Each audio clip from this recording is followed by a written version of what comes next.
you've got to respect the people, and it's the people who get the work done. I've learned that the boss is not the most important person in the organization. The people are the most important part. And so I was assigned to the 366 Fighter Wing called the Gunfighters in Idaho.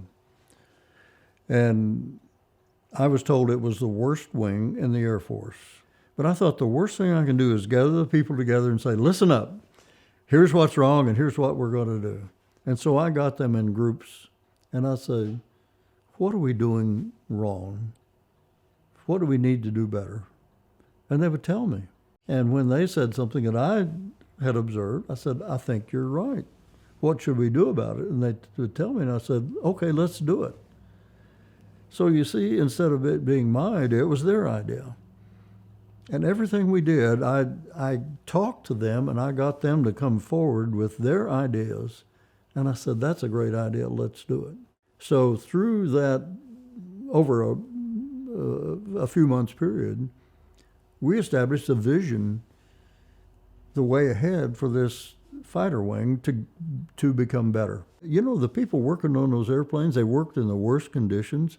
We made them the best conditions. I went out there on the flight line at 3 in the morning, and it's cold out there, and I said, you guys need a place to get warm, and we put warming huts on the flight line. I wouldn't have known to do that if I hadn't been out there to experience that with them. They didn't have good lighting, and we needed better lighting, and I needed money to do this, and I asked my boss, General Creech, for money to do this. He said, how much you need? I said, I need $1 million.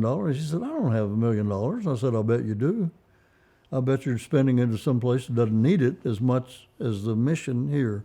We weren't getting the spare parts we needed because we were the lowest priority. So I went to the depot at Sacramento, and I met the program manager for our aircraft. And she said, well, you know, you're given this priority by the Air Force. And I said, I know, but why don't you come see what we're doing? And I learned when her birthday was, and I sent her some flowers for her birthday, and I invited her. And so my priority went up, and we started getting more parts. But I did that for the people.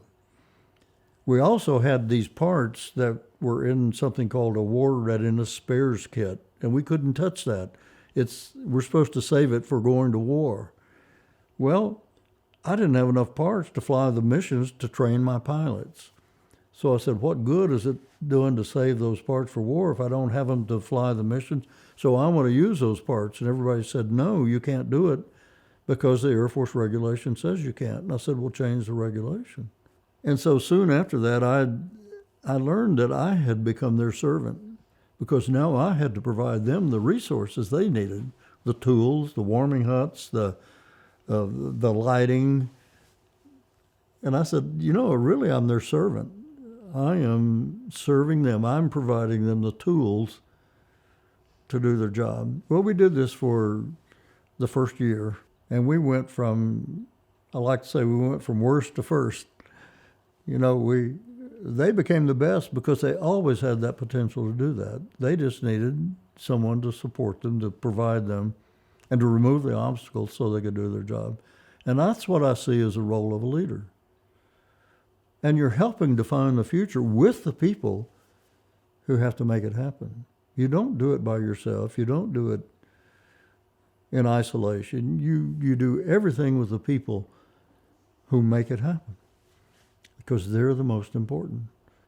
And so General Creech came after we had been doing this for a little over a year, and he said, it's remarkable what you've done with this organization. I'm going to move you and I'm going to promote you to Brigadier General. And I argued with him. I said, General Creech, and I really honestly argued with him. I said, I didn't do this. And besides that, we're not through.